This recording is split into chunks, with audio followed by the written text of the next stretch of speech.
Okay, this is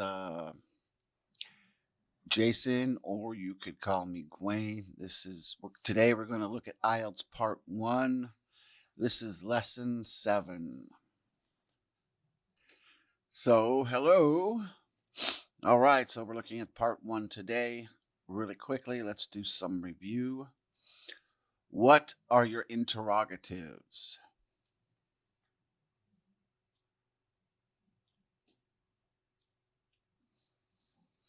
What are your senses?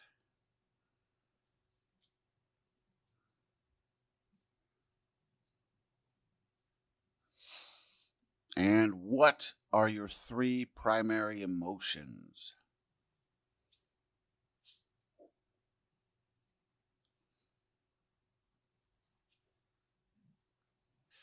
Okay, hope you remembered who, what, where, why, when, how. Right, those are your interrogatives. Be able to say them quickly. Be able to remember them quickly. All right, and your senses are sight, hearing, taste, smell, and tactile. Hope you remembered those. And your three primary emotions are anger, sadness, happiness. Okay, so what do you think we're going to talk about today?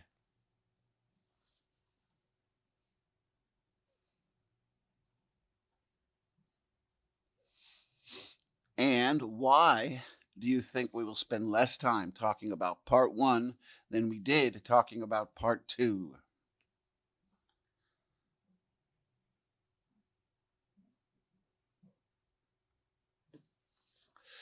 So, today we're going to talk about a few strategies in relation to answering part one questions. We'll also go through a few part one questions. Most students find part two to be the most difficult part of the speaking section of IELTS. That's why we did it first, and that's why we spent a lot longer doing that. Also, a good reason to do that we looked at part two first is you can use strategies from part two for part one and part three if you need to do so. Um, you might find it easy, right? These answers are not as long. So, how long should a part one answer be?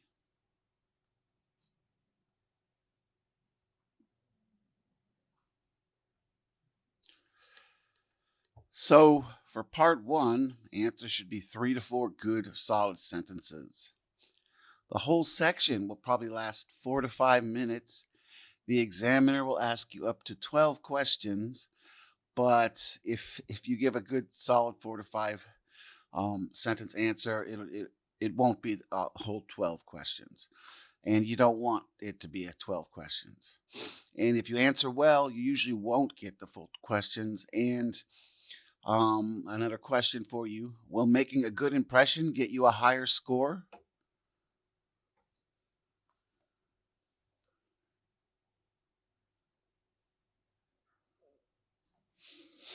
It's always best to make a good impression, not just in IELTS, but in anything you do.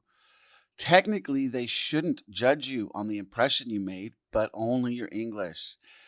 But people are people, and they're going to make judgments of you, even if they try not to. And if it's a very good interviewer and you don't make a good first impression, he shouldn't judge you on it. But you're more likely to get a better score um, if you make a good impression, right? Because it's always easier for they might want you to do well if they like you, right? So make a good first impression, smile, make eye contact, do those sort of things. Make a good impression. In a question, can you answer yes or no?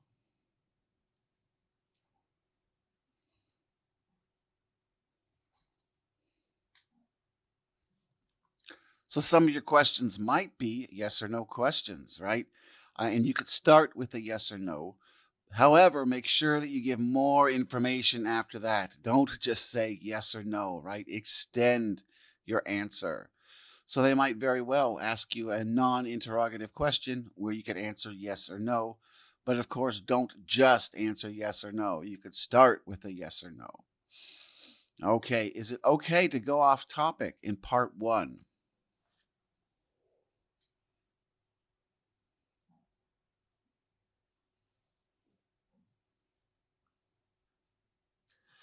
No. Don't go off topic in part 1. In part 2, you can go slightly off topic as long as it's still related to your answer. But part 1 should be quick and to the point. Of course, not too quick and to the point, not too short. Um These questions are sort of designed so that you don't talk too long about them. Of course, if you apply all the information you learned from part 2, you can talk quite a while about these, but don't. Just 4 to 5 good, solid sentences, and you should be okay. We'll do some examples of those today. Okay. And should you ask the examiner to repeat a question if you don't understand it?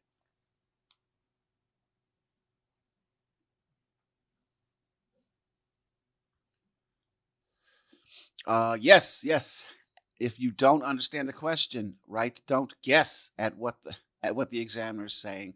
You'll lose points for that. So it's better to ask the examiner to repeat a question. Um, it won't look good if you're not answering the question. If you're answering something else, students do that to me all the time. And of course, I'm not testing them. I just say I didn't. I didn't ask you that. What I asked was this. So yeah, make sure if you're not sure what they said, make sure you ask them to repeat it. But only do this if it's necessary. Don't do this on every question. It'll lower your score if you're constantly doing that, because it will give you a little more time to think, especially if you understood the question and you're trying to think on how to answer it. And then you say, I'm sorry, I didn't understand what you said. Could you repeat that? Then um, right? Then if you do that every time, it'll look like you're not that fluent. So only do it if you don't understand the question. Maybe just do it once, maybe twice, but don't do that for every question. It'll lower your score. Okay, should you speak loudly?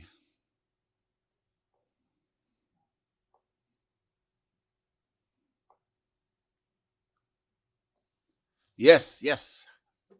Speak loudly. Don't yell, of course, but have a nice, solid, firm voice when you're answering. This is a bad habit some students I've had, not all of them, some of them, right? They speak too quietly to where I can't hear them, even if I'm right next to them. A lot of female students do this. So if you're female and you think you speak quietly, just practice talking a little louder, right? A little louder than normal, maybe, just to make sure you're heard. And also, this makes you look a little confident, right? So it's better to talk louder than normal than quieter than normal. And if your normal voice is very quiet, increase it. Practice talking louder. I know for some students that's difficult. I've had more than one student, but usually female, and they I don't know, for whatever reason, maybe it's part of their personality where they're not speaking loudly. You don't have to yell, but raise your voice a little, talk a little louder than normal. Make sure that you're heard.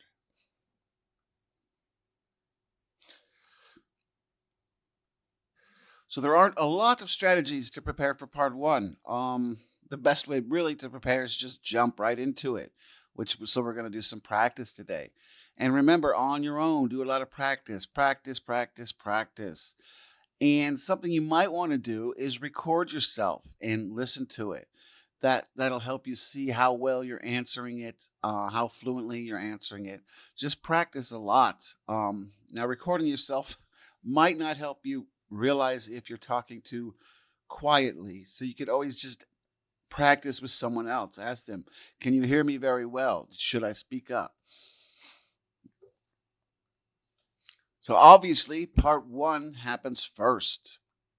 You'll be asked your name and what you would like to be called, i.e., if you have an English name. Also, you might be asked another question: where are you from?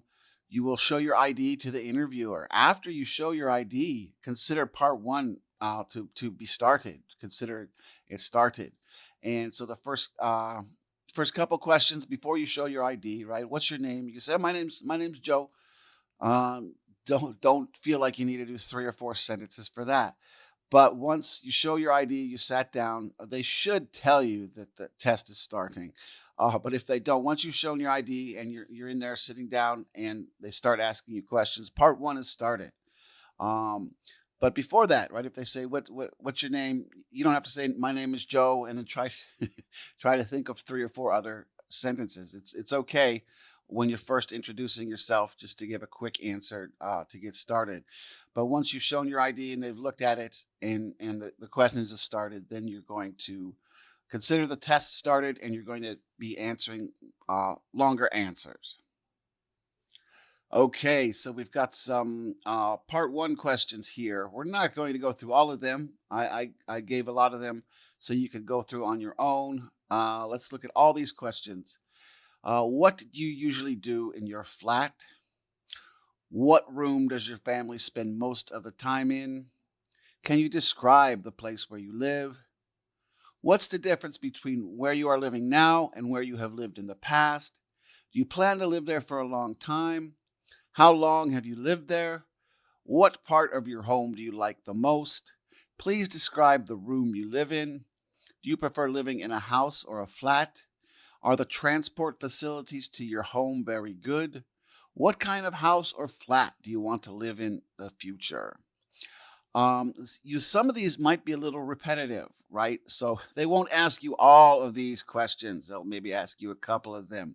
But as you can see, right, some of them might partially answer other parts. So that usually they want to do that.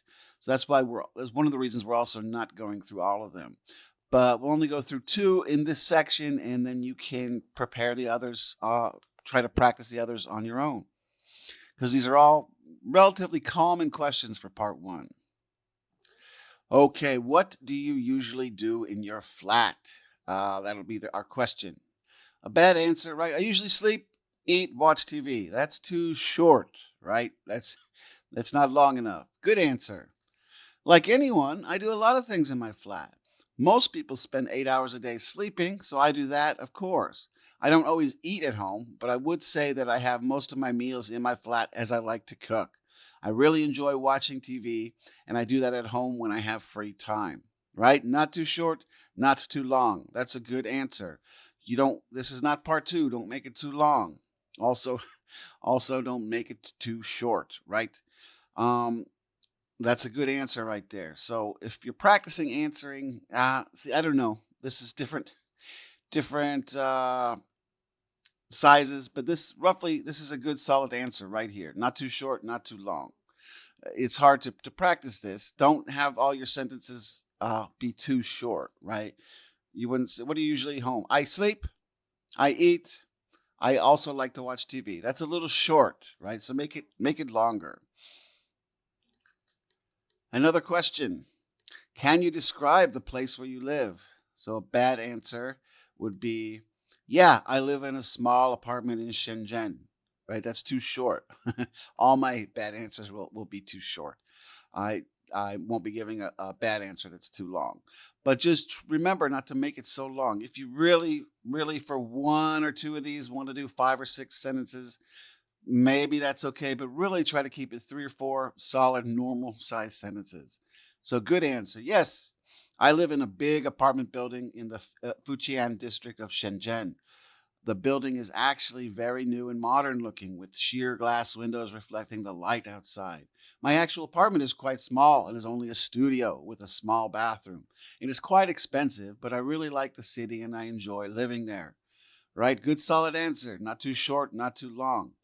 And remember those other questions, right? You can practice those on your own. Practice them. Make them look roughly like these 2 we just did.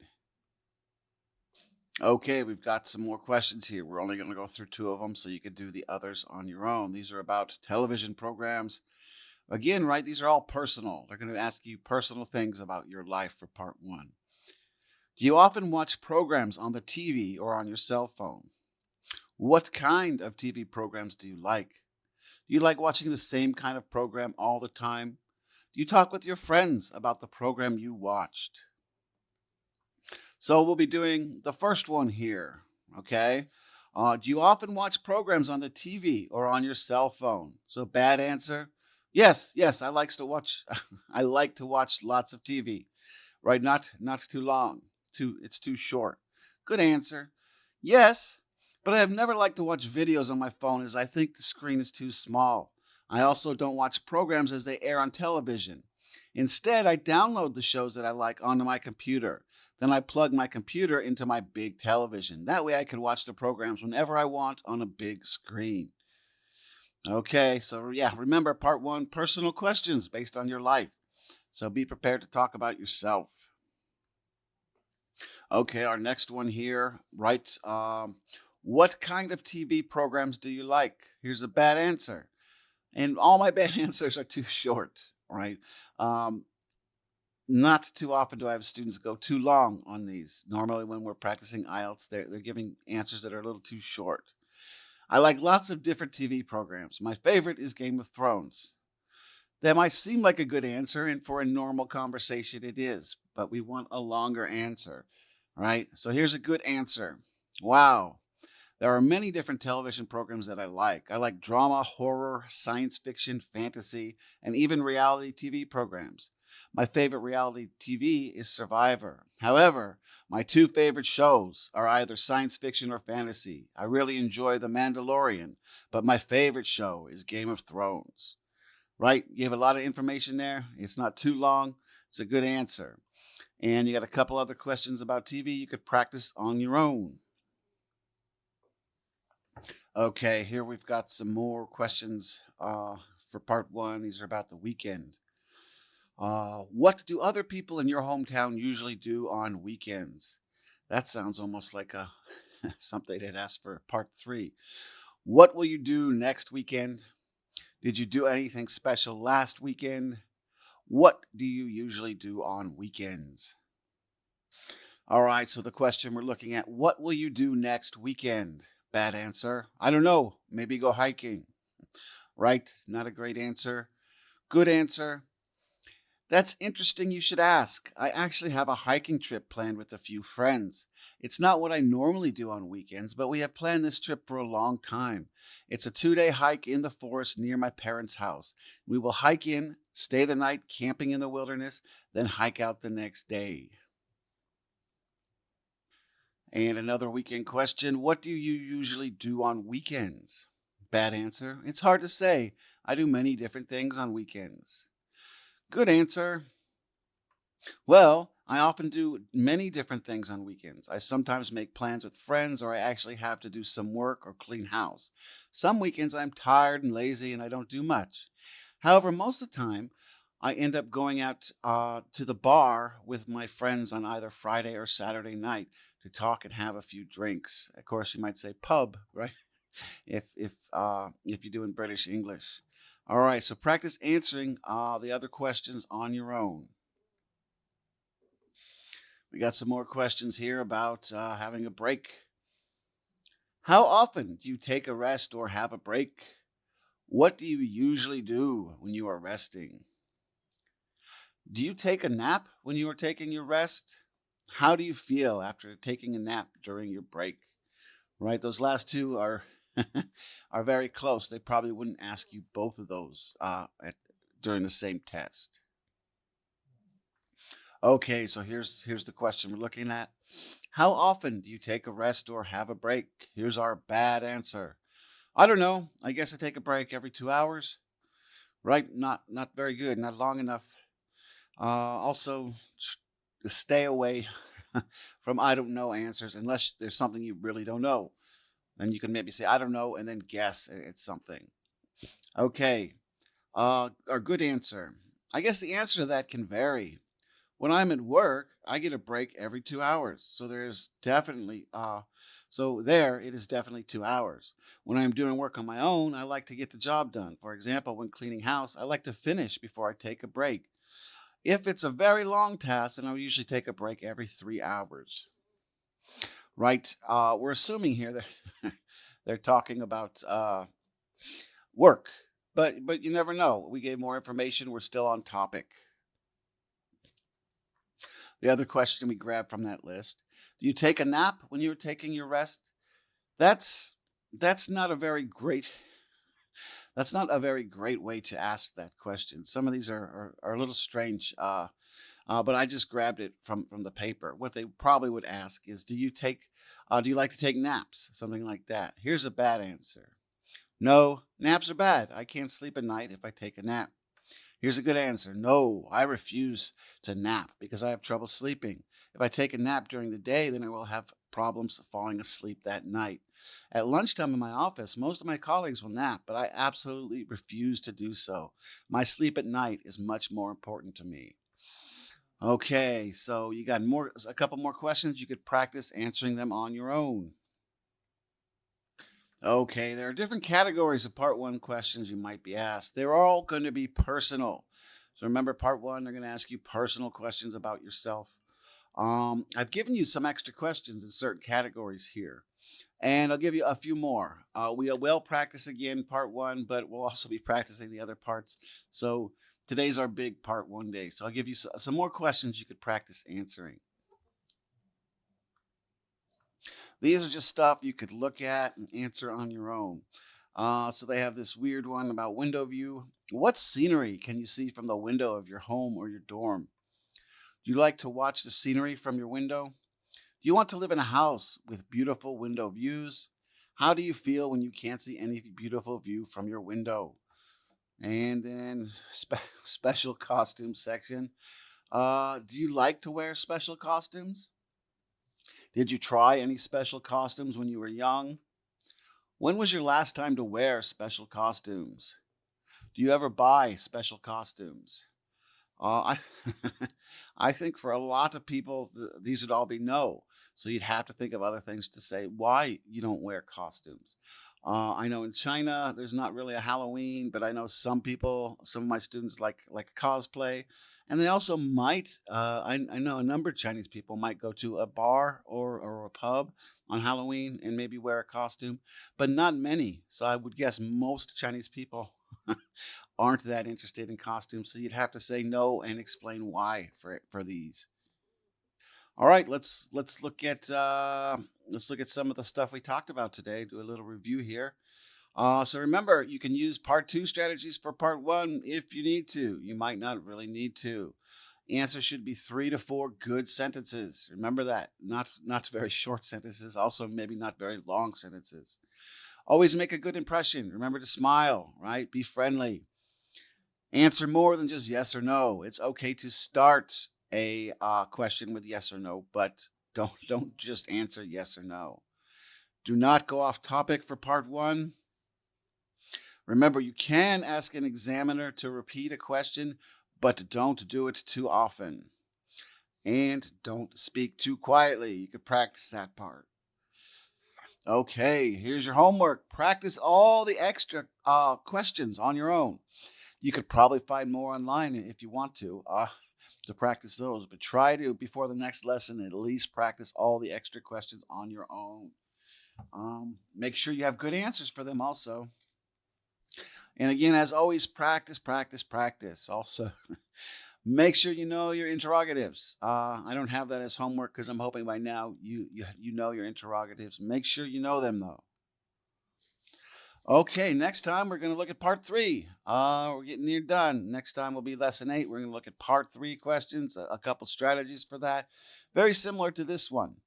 All right, guys, thank you. And I'll see you at you maybe not see you, at least listen to my voice in the next one. All right, guys, thanks. Bye.